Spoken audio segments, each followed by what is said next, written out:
Shalom, mes chers amis. Voici la pensée divine numéro 129. Une magnifique déclaration de foi en l'Éternel. Psaume au chapitre 27.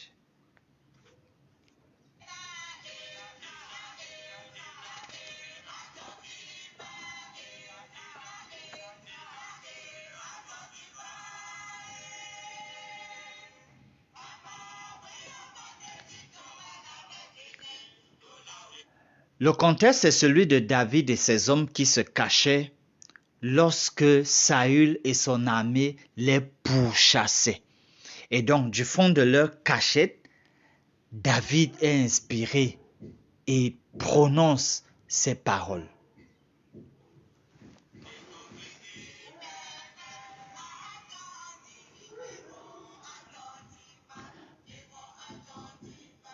Voici quelques morceaux choisis. Au verset 1, David dit, « L'Éternel est ma lumière et mon salut. De qui aurais-je crainte?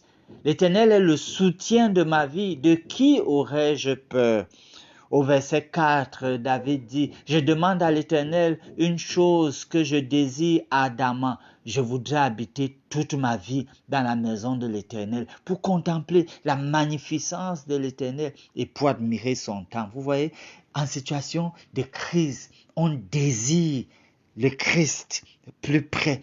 Au verset 10, « Car mon père et ma mère m'abandonnent, mais l'Éternel me recueillera. » Au verset 12, « Ne me livre pas au bon plaisir de mes adversaires, car ils s'élèvent contre moi de faux témoins et des gens qui respirent la violence. »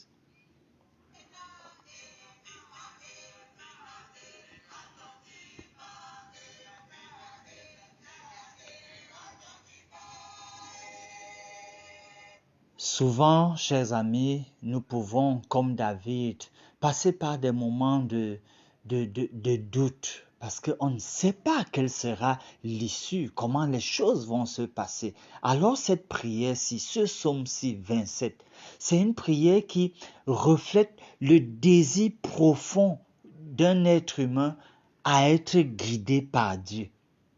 C'est un peu comme lorsque nous avons des choix à faire, lorsqu'on est assailli par des doutes, lorsqu'on est confiant, on ne sait pas exactement la voie à suivre. Ce psaume doit nous inspirer parce qu'en fait, c'est une manière d'inviter Dieu pour qu'il nous donne la connaissance, la sagesse pour le meilleur choix à faire. Et comme nous le savons, Dieu le fera. Ce psaume, c'est un psaume pour être guidé. Ce psaume, c'est un psaume pour que le Seigneur puisse prendre le devant. C'est pour ça qu'il s'appuie sur une magnifique déclaration de la foi qu'on a en Dieu, de la confiance qu'on a en lui. Prions. Dieu de mon salut, à toi la gloire, dès maintenant et pour toujours. Toi seul tu es grand, fort et puissant. Merci pour tous tes attributs qui ne changent jamais. D'éternité en éternité, tu seras notre Dieu. Tu seras le sujet de nos louanges. Donne, s'il te plaît, nous guider. Et ne pas nous laisser au bon plaisir de nos adversaires. Éteins la voix des faux témoins qui se sont élevés contre nous. Exauce-nous au nom de Jésus. Amen.